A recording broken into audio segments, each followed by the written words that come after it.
Thomas Hemingway. Welcome to the podcast, my friend. Oh, man. It's such a pleasure to be here, Ben. Thanks for having me. Thank you for being here. You have a very interesting story, and I love stories like yours. Conventionally trained, you went to school in San Diego, and you made a pivot along the way out of the conventional box.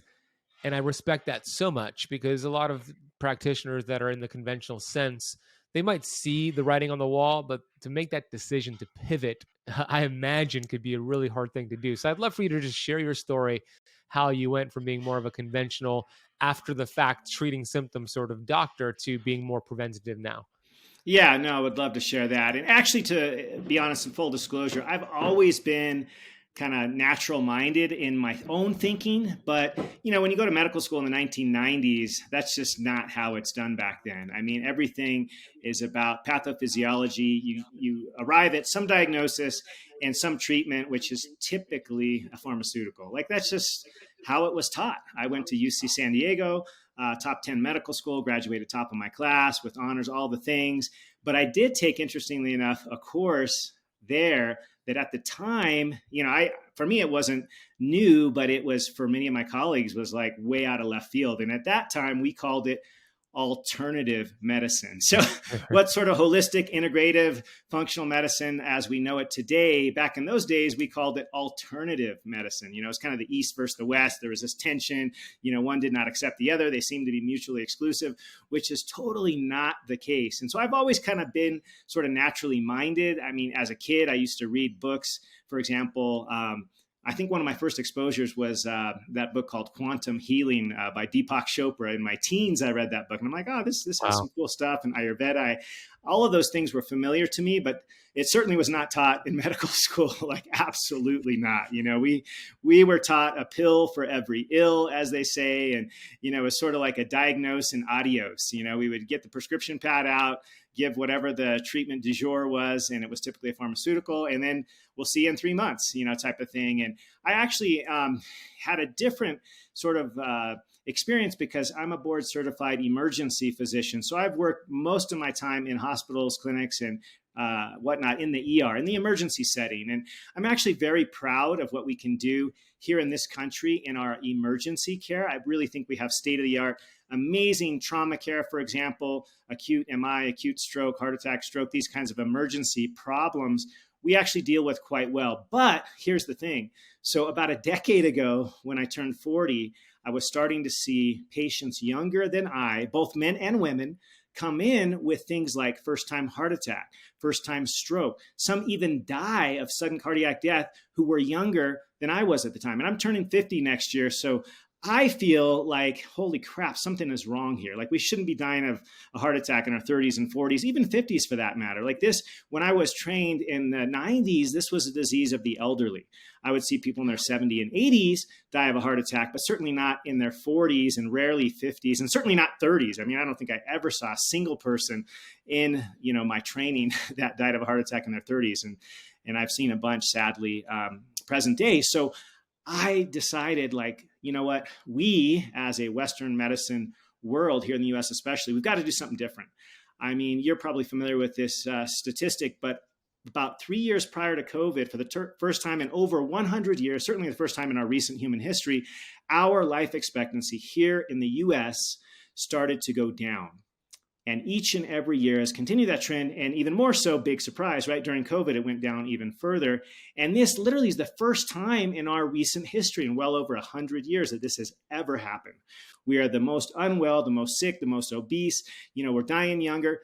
And it's in spite of all of the technology, all of the information, all that we have available to us, we're doing a really crappy job in Western medicine. I'm frankly embarrassed for my MD physician colleagues that we just haven't been doing enough.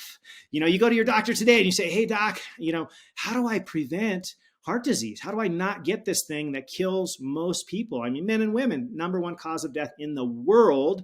It is 90+% preventable. And most Western trained physicians are not saying a single thing about it. They might say in passing, well, diet and exercise and take these pills, whatever they are, a blood pressure pill, a cholesterol pill, whatever. And that's it. And that's That is not it. I'm here to tell you today that there is so much more that we can do. Most of it we can do without medication, within the confines of our own home, and naturally and simply. So that's what I love to share about today, is how we can prevent these top and leading causes of death worldwide, because there is so much we can do. So I love that. You're so right. There is. And it reminds me of the quote from Einstein. Einstein said, intellectuals solve problems, geniuses prevent them. And your book coming out is all about becoming a genius and being preventable and being proactive, not reactive. But you know what? Even though we know that it's not genetics that runs the show, we know that genetics plays a role, but it's not the primary role, right? It's very small. And even though we know that, the research proves it. We could talk about this study, that study.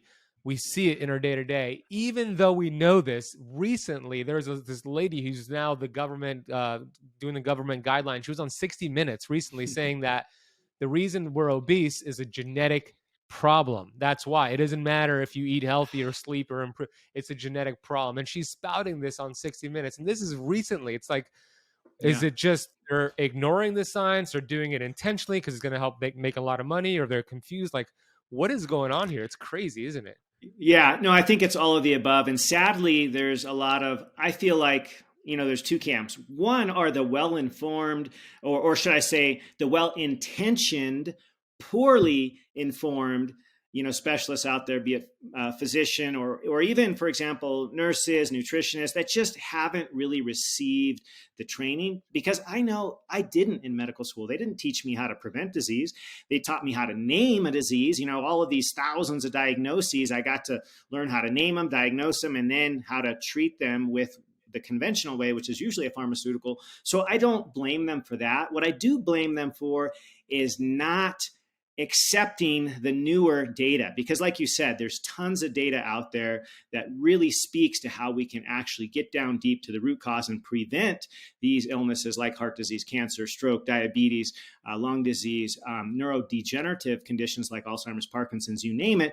These are all largely preventable. And for somebody to say at that level, that's got that much influence, that this is just simply a genetic thing and we got to treat it with medication and surgery, even in children as young as 13 years old, like, I'm sorry, I reject that.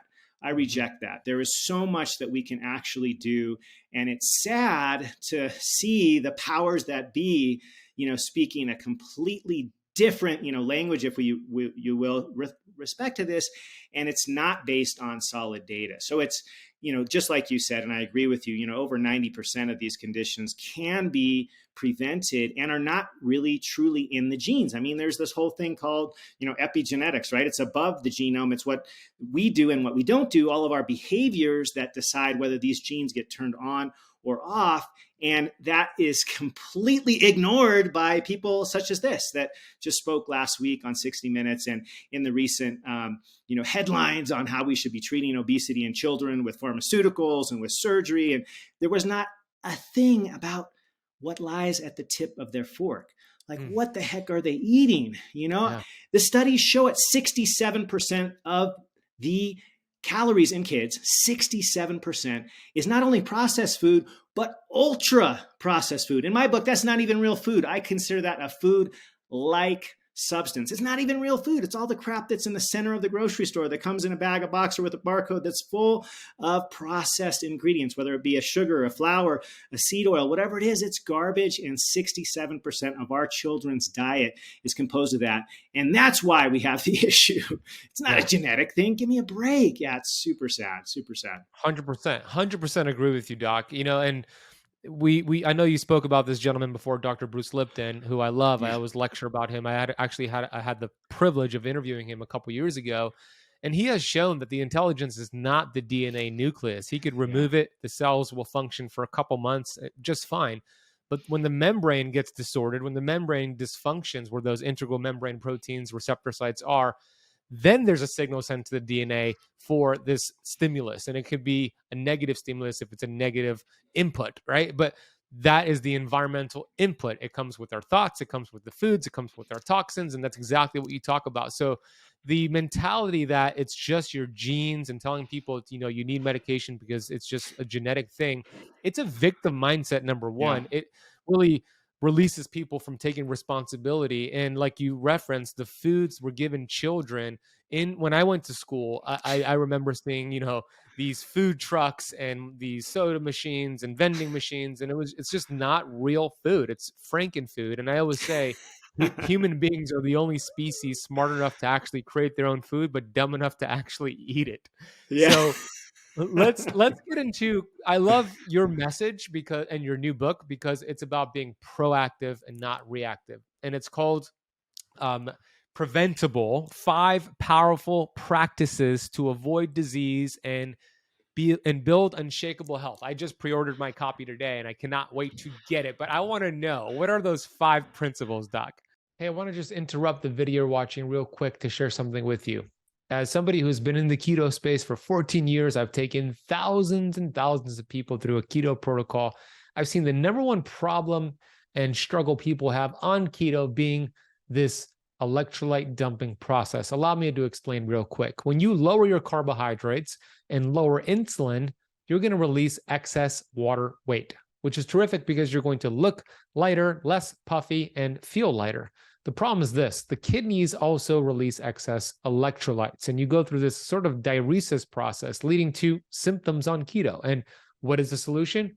Keeping your electrolytes up.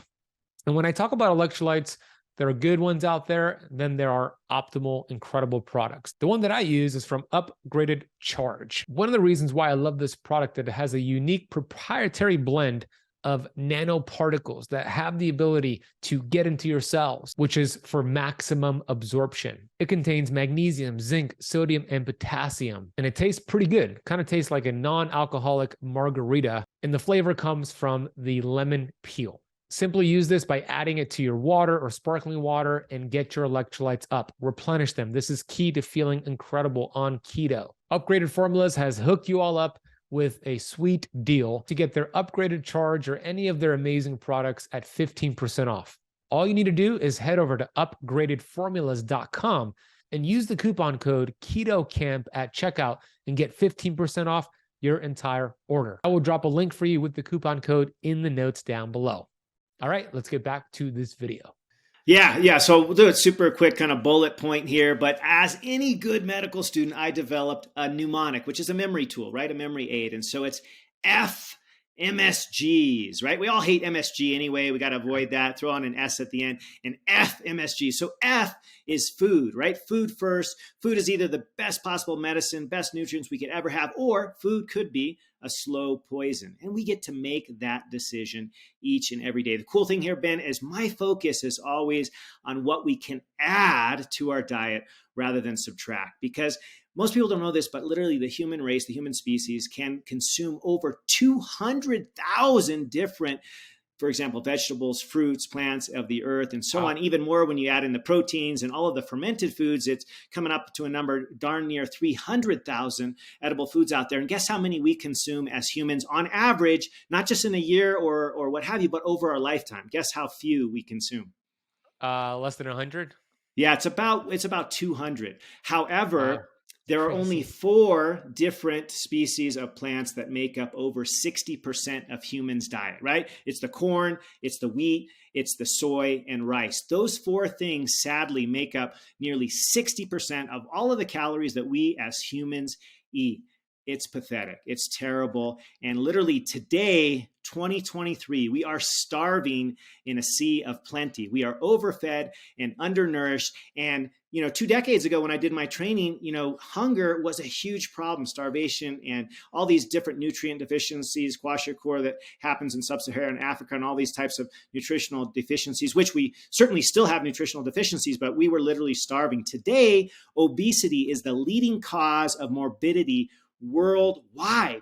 Every disease process gets increased in number, quantity, and severity if you are overweight. So whether that be your diabetes, your heart disease, your cancer, your susceptibility to neurodegenerative conditions, we are literally starving for nutrients in a sea of plenty. We are overfed and undernourished, and that did not used to be the case. But here's the thing. It's so easy to change it up. All you got to do, number one, Eat real food, single ingredient, real food, and add something new each and every week. That's all I challenge our listeners today. Take one thing this week that you haven't eaten before, say a new vegetable, a new fruit. For example, I'm going to be in Hawaii next week, and I'm going to search for, it's going to be a little hard because I've lived 30 years in Hawaii. So when I go to a farmer's market, I've tried just about everything there. But I bet you I could find one thing next week that I've never had before. And it might be some local variety of lychee or rambutan or one of these exotic fruits or something. But I'm going to find something next week. I'll post about it that I will have new, and I will try and I'll incorporate it into my diet. And so that's what I'm asking each of us, just one thing a week, one new thing. Hopefully it's something that's a single ingredient food, something that's real, that either grows in the ground or that is well sourced, be it a protein and what have you. There are so many things out there that we have to choose from, and there's really only 3 to avoid. So that's all I'm going to tell our listeners, 3 things to focus on, taking out of our diet, and then all of the other wonderful, colorful vegetables, fruits, and protein sources that are well sourced, add into your diet. And so it's real simple. Avoid the highly processed sugars. Anything that has high fructose corn syrup, even these so-called natural sugars like agave syrup, brown rice syrup, it's all sugar at the end of the day. It's all highly processed. It's actually the leading cause of liver transplant today is what's called non-alcoholic fatty liver disease, NAFLD. And when I did my training, it was alcoholic liver disease that was the number 1 cause of transplant.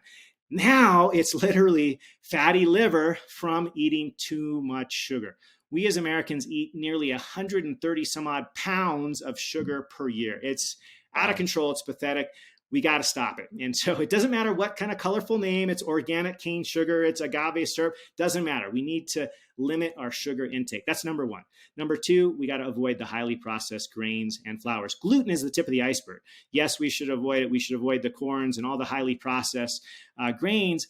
And then the third is the seed oils. Anything that says vegetable oil, you got to avoid it like the plague. And if you think about it, there's 8 or 9 of these. There's, the canola, the safflower, the sunflower, the soybean oil, the vegetable oil, the grapeseed oil, the rapeseed oil, the brown rice, all of these oils that are out there that come from extensive processing. So if you take a seed, you say it's a little rape seed that creates canola oil. It's a teeny tiny little seed. And if you can imagine, how the heck do you get a whole giant gallon container of this at Costco and they sell it for $5? That stuff can't be good for you. I mean, it's literally processed with high pressure, high heat, solvent, bleach, detergents, deodorizers, all of these just gnarly chemicals are used in its processing. Why? Because that stuff comes rancid. And they're trying to trick you through the bleaching, through the deodorizing, that this stuff is pure. You can see through it. It looks great. It doesn't have to be kept in a dark glass container like olive oil, for example, which if that stuff is rancid because you can sniff it. You can tell, of course. Oh, it smells a little, okay, that stuff, I'm not going to get it. But extra virgin olive oil, avocado oil, and coconut oil are my 3 favorites because what does it take to produce those, Ben? Just simple pressure. You squeeze the fruit, bang, you got olive oil, you got avocado oil, you got coconut oil. That's it. It's simple. It can be that simple. And of course, the natural grass-fed, butters, ghees, tallows, suet, all that is fine too. If you consume animal products, I'm totally cool with that.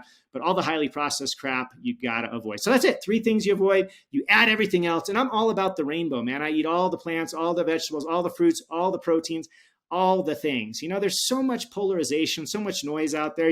One guy says you got to do all carnivore. The other guy says, no, it's got to be all vegan. And the other person says, well, it should be pescatarian. Another person says it's got to be. You know what? The cool thing, Ben, is we are all different. We are all unique. We come from a different upbringing. We tolerate different foods differently. And so any combination that's working for you, and if you're thriving, stick with that. I'm not telling you to change if you're thriving. If you're not thriving, you got to at least throw out those 3. Right? The sugars, the grains, flours, and the seed oils. You throw out those 3 and you add real food, and sky's the limit. There's so much more to add rather than subtract. So that's the food thing. Food first, real food, and ingredients do matter. I try to stick to the single ingredient stuff. And if I do buy stuff with ingredients, you got to avoid those big 3 that I talked about. Yeah, I love that. Before we move on to the other, the MSGs, it's great to lay that out there. It's super simple, right? It's like 3 things to avoid: processed sugars. That includes agave syrup and all these like fancy organic agave stuff. It's still sugar.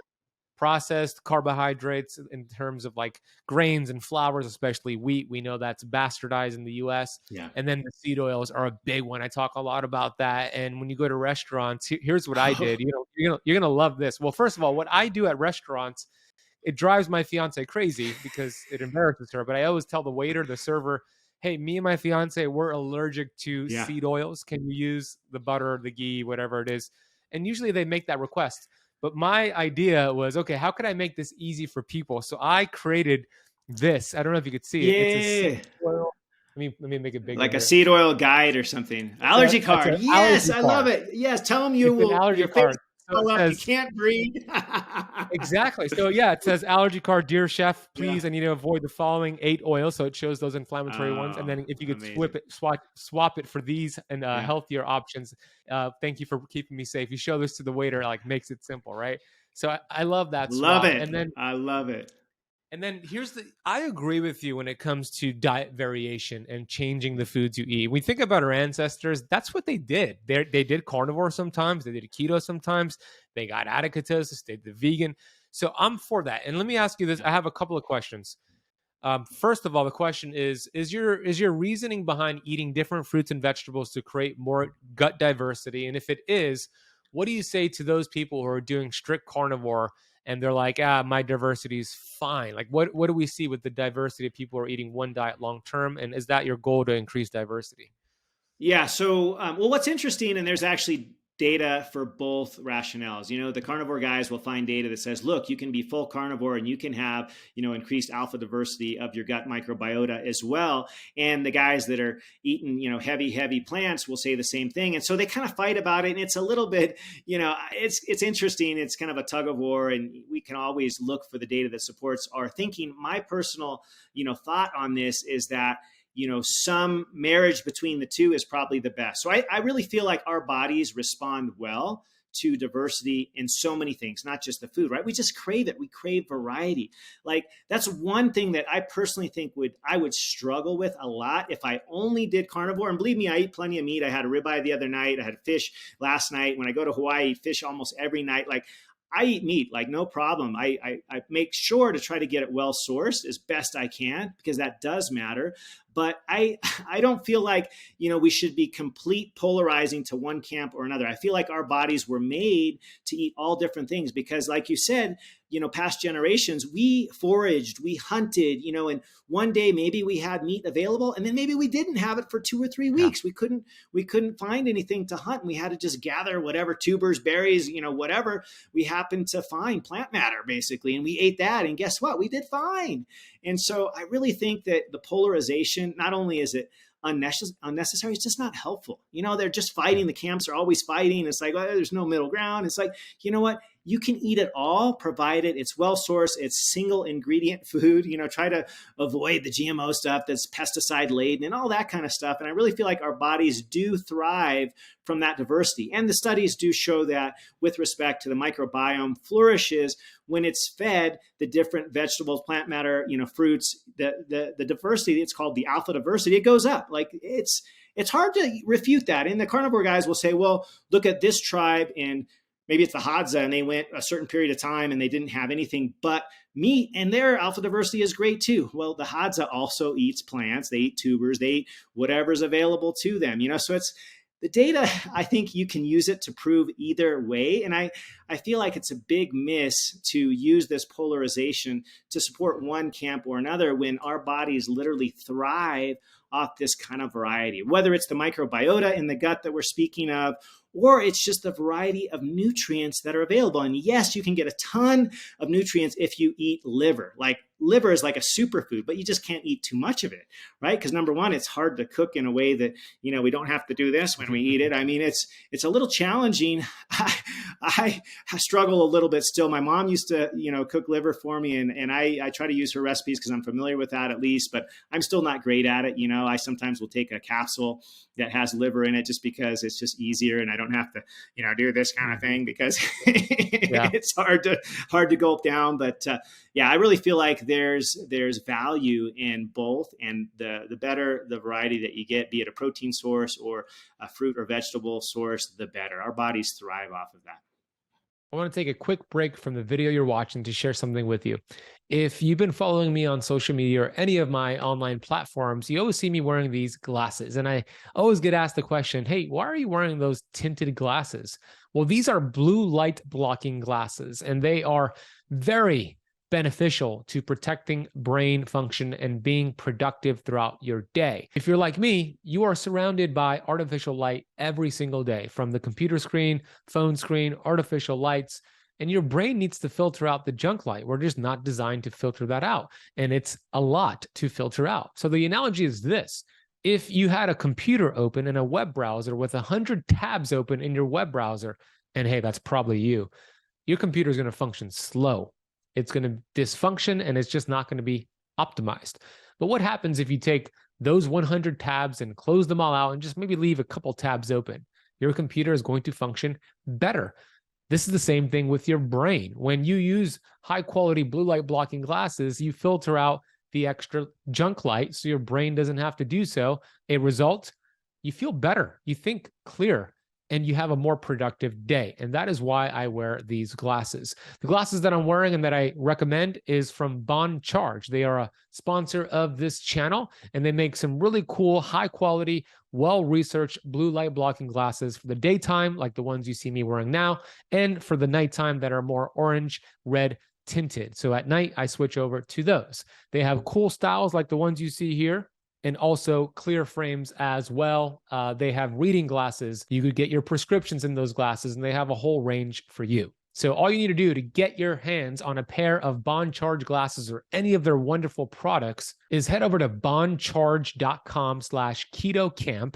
Use the coupon code KetoCamp at checkout and save 15% off your entire order. We'll drop a link and the coupon code for you down below in the video notes. So go ahead and get yourself charged up with their awesome products. Okay, let's go back to this video. Well said. Yeah, I agree with you. Usually the truth is somewhere in the middle, right? And you said it well earlier. You said, look, if you're doing well and you're healthy and thriving and you're doing carnivore, then maybe you keep doing it. But if you feel off and some labs are off, then it might be time to make a change. But be honest with yourself. That's the important thing. So F is food first. Avoid those three items, add in real food, and change the foods that you're eating.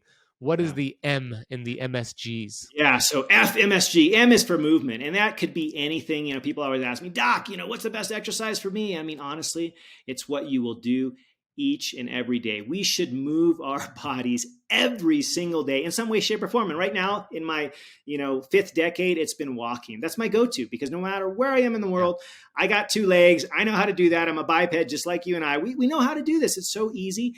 But what I've decided to do is not only incorporate this daily into my practice, but the timing of it. So every time I eat something, I either go for a 5-minute walk, or right now I happen to be in Utah visiting my mom, where it's sub-zero temps in the early mornings and also in the evenings. So what my kids and I do, we literally eat dinner and we put on 2 of our favorite songs on our playlist, and we just have a dance party in the middle of the living room. And I may be, putting up some dumbbells, I may be dancing. My girls are certainly dancing. I'm just not a very good dancer, but we have a little dance party in the living room. And awesome. It's a lot of fun. 2 songs worth. That's about 6 to 8 minutes, depending on how long the songs are.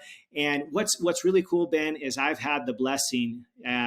Recently, I've used a CGM myself. My daughter is on a continuous CGM because she has type 1 diabetes. This was just diagnosed 1 month ago. And so she has had significant improvement in her glucose spikes after meals when we do our little dance party, when we do our movement. I mean, it's profound. She used to have pretty peaky spikes after meals. And now she just has like little blips, because every time we eat, we know it's just what we do. We do some kind of movement for about 5 to 10 minutes. And that can be done even indoors if the weather is inclement and it's super freezing cold, whatever. You can do your favorite 2 songs and just move your body to those songs, whatever you want to do. Air squats, if you're into burpees or lunges, or planks, or pick up some dumbbells or whatever. The second thing that I'm doing right now as I talk with you is I'm standing up. I have a standing desk, and it's not actually a real standing desk. It's a regular desk, and I got a stack of books that I put my laptop on top of. Sometimes it's a cardboard box from Amazon if I get a real sturdy one.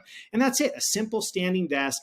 If you can just keep your body moving throughout the day. I mean, you guys have heard the thing, sitting is the new smoking, right? Well, there's so much data now to support that it's a direct correlation between the amount of time we spend seated and our incidence of all chronic disease, whether it be heart disease, cancer, diabetes, what have you, obesity. All of these things go up the more hours we sit in a day. So if you can't do a standing desk, I would encourage you, once every hour, move your body for 1 to 3 minutes, whether that's a quick lap around your workspace, up and down the flight of stairs, go around your house if you work from home, like whatever it is, something really, really simple, 1 to 2 minutes every hour. It'll profoundly change how you feel, but also your work productivity. So if your boss is like, hey, what are you doing every hour? Like, you know what? I'm going to be more productive. I'm going to be more creative. I'm going to get more crap done. Just wait and see. It's totally true. And it's so dang simple. So movement, no gym required. If you're a gym person, definitely do that. I'm not a gym guy. I like to be outdoors. I do have a home gym that's got a few things, it's got a bench, it's got, some dumbbells and things like that. So I do some of that, but I don't go out and spend an hour or two a day at the regular gym. It's hard for me to fit that in. But if I'm standing here talking to you and I'm like bouncing around, moving up and down, I mean, I can literally I can grab the dumbbells that are at the foot of my desk and I can just move this stuff a little bit every hour. And not only do I feel great, but it helps my brain. There's literally a hormone, as you know it, brain-derived neurotrophic factor, BDNF, that gets released with exercise. That increases our mental capacity, our creativity, our memory, like all of those things that our bosses want us to have. So we're super productive employees. That all goes up when we move our body. So whatever you can do, just do it every day in some form. And you got to have something with weight training or resistance training. And it doesn't have to be with physical weights. It can be with your own body. But the days of cardio every single day of the week and no weights, no resistance training, I hope that is just dead and over, because that's just not enough. Cardio is great, but it's not sufficient, especially when you're like me and you're in your 50s and beyond. What's interesting is when you do resistance training as we age, there's even a greater positive effect than there would have been earlier on. So it's that much more beneficial, and it's that much more critical, because what you're working against is called age-dependent sarcopenia, which is muscle loss as we age, which most doctors out there will say is normal. BS, reject that. That is not normal. You do not have to lose muscle mass as you age, because if you do, the data shows that your incidence of all of those chronic diseases that we're trying to avoid go up. Your likelihood of having a fall, breaking a hip, your pelvis, what have you, as you age, osteoporosis, you name it, all of that will go up if you lose muscle mass. Muscle mass is your greatest friend, not only for avoiding these diseases, but any of you want to have a better functioning metabolism out there, you want to have a, quote, faster metabolism, you want to burn more calories, get some more muscle. That's probably the best, simplest, and most effective way right there. So that's the movement. Well said. Yeah, so true. There's so many benefits to lean muscle. People call it the longevity organ, and there's a lot of truth to that, because the more muscle you have, the more insulin sensitive you are too. It's like a sponge. So you could actually get away with more carbohydrates if you want. But the goal is just to move. That's the M, right? And the FMSGs, it's just move your body. That could be dancing after a meal. I think that's a wonderful idea.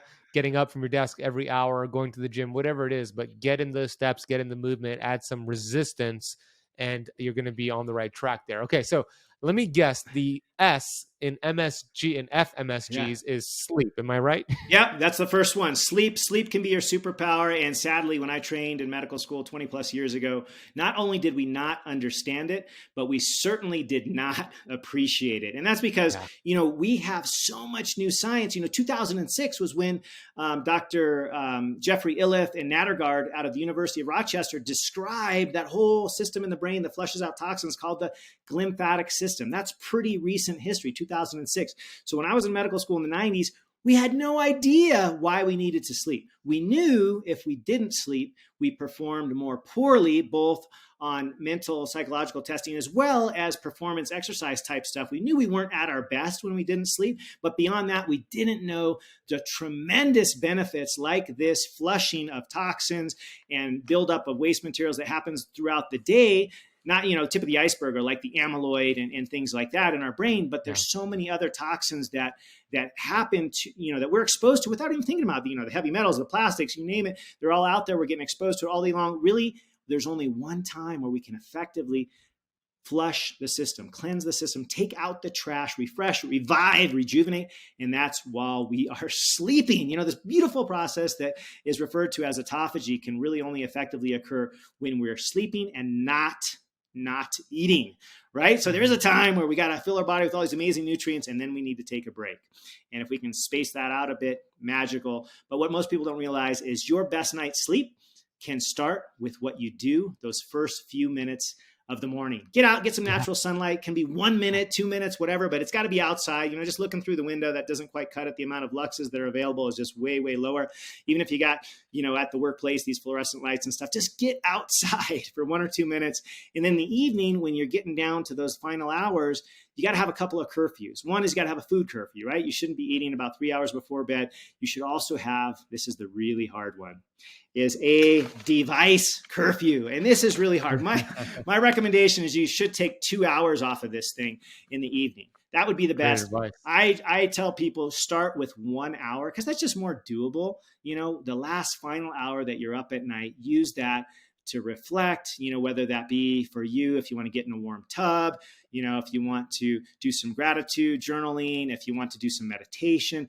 I just like to bust out a book with natural light. I'm not using fluorescent lights. I actually have one of these headlamps that has a red light here so that my vision doesn't get jacked and I'm not seeing blue light. And so you can get as sort of techie as you want. You can wear blue light blockers and things like that. But the best is just to avoid this thing altogether, at least an hour before bed.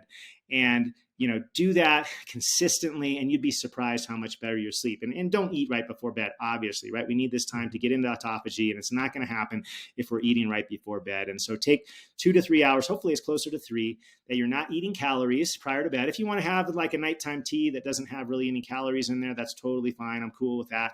Obviously, you're not going to be drinking coffee, especially not with caffeine, at least within 6 hours of bedtime. Hopefully it's closer to 12 hours of bedtime. But it's got to be a routine. Like I got 6 kids, and for them to have them sleep well at night, they have to have a very specific routine. Well, guess what, Ben? We as adults need routine too. You should go to bed roughly the same time every evening, even on the weekends. Once in a while, if you got friends in town, you're going to stay out a little later. That's fine, but just don't make it that often that occurs. Try to have a pretty consistent bedtime, have a pretty regular routine that you do. And then all the usual stuff that you hear about. You got to have a dark room, got to be a cool room, got to be a quiet room. If you need, the blackout shades, the earplugs, the AC, whatever you need to get to that, optimal sleep cave, as I call it for dudes. We all know about the man cave. Well, you should have a sleep cave too. It should be a place where it can be peaceful, quiet, cool, dark, all the things, but routine is critical. And as soon as you start appreciating that, that could be the missing link with your metabolism. It can literally reset your hormones if you get a good night's sleep. And you know this, I'm sure, but all your listeners probably as well, that, the human growth hormone that we really desire to help with our metabolism, our muscle mass, all of that, like the biggest release is around 10 p.m. So if we are getting to bed at midnight or later every night, we're literally missing that free boost that we could have each and every evening if we get to bed a little earlier. Like our ancestors is, when the sun goes down, we should be kind of moving towards bedtime. And when the sun comes up, we should be awake. We shouldn't be using the blackouts in the morning. We should be letting that light in. We should be waking up, we're getting outdoors and getting some of it. So the routine is critical, and it actually can be quite easy. Yeah, I love that. Sleep is so fundamental and foundational. You could be doing the perfect diet and moving your body, which is great. It's part of your first steps there. But if you're not optimizing your sleep, you're going to just be going one step forward, one step back. So morning routine is key for a good night of sleep. I love that. I get sunshine every morning. I walk my dog with the sunrise, get 20 minutes of sunlight, not wearing any sunglasses. I'm letting the light penetrate my retina. And then I have my circadian rhythm is so dialed in. Like my body knows 9:30 p.m. Okay, you better be going to bed because you're getting tired. Like I'm so dialed in. So I love that. So important to optimize your sleep. And there's so many ways to do that. And your book is going to discuss all that. What's the final? The G. Yeah, so the final, I'll just kind of mix these last two together because we're running out of time. The G is actually really, really important. It's gut health, the health of that microbiota that we referred to a little bit earlier. But the cool thing about getting your gut healthy is when you do all the other things, you're optimizing your foods, you're optimizing your sleep routine, you're optimizing your movement. The last thing, the last S, the final S is stress. You need to optimize your stress because all of us have so much that we have to deal with on a daily basis, especially these last couple of years of the pandemic. It's been ridiculous. Yeah. Our stress has just gone through the roof. But the cool thing is that most of it lies right here. There was a 2012 study by Keller and colleagues, and this showed that basically what lives here is one of the biggest determinants. They looked at over 180,000 people and they had them rate their stress as basically a high level, a medium level, or a low level. And then they followed them for a couple of decades and they found out who was dying quicker, who had the most, cancer, heart disease, diabetes, all these things. And the first finding they kind of predicted, the people that had very high stress, some of them had an increased risk of dying, increased risk of all these comorbidities like diabetes, heart disease, and all this. But within that same group that had the highest level of stress, there was a subset there that actually had a protective effect from that stress. In other words, they did not die younger. They did not get as much heart disease, cancer, diabetes, all these things, because they believed the meaning that they attached to stress for them was that it could be a positive thing. It could be a growth promoting experience. It could be something beneficial. And so their view of that same stress was a positive one, and it actually was the opposite. It was not detrimental to their health. It was actually protective. So it all starts with what's here, our meaning that we attach to it. And the cool thing, just like all these other things, Ben, is we get to decide that each and every day. And then there's a lot of nuance to the techniques we can use, whether it's breath work. I mean, you can change your state. Most people know this within 5 breaths. You do a box breath, each breath's going to take about 12 seconds. That's 1 minute of breathing can literally change your entire physiology. Also, a quick burst of exercise, whether that be drop down and do a plank for 1 minute or do 10, standing air squats or lunges or whatever, that you can literally change your physiology on a dime and get rid of that high sort of stress, adrenaline, all of these things that are pumping up our blood pressure, pumping up our cortisol, which if you're running from a tiger, you want that. But you don't want that happening each and every day, day in and day out. You have to have techniques to optimize the stress in your life. And I get all into that in the book. So that's the final S, and that kind of wraps the FMSGs. I love it. It's a great overview of how to be preventable, how to prevent disease, how to prevent symptoms, because we are brainwashed to believe that symptoms and diseases are evil, but in fact, it's a gift from your human body showing you your check engine light. But what if you could get to a point where you don't have to have that check engine light? You could be preventable here. So where's the best place for my audience to go get your book, Doc? Yeah, easiest place, just hop on over to my website, which is just my name, ThomasHemingway.com, Thomas, and then Hemingway, just like Ernest spelled it with 1 M. I'm on Instagram as well, Dr. Thomas Hemingway, Dr. Thomas Hemingway. There's also a book site called thepreventablebook.com. It's going to be up on Amazon as of the 14th of February. It should be up and running there, but you can also get it on pre-order today. As you saw, thepreventablebook.com.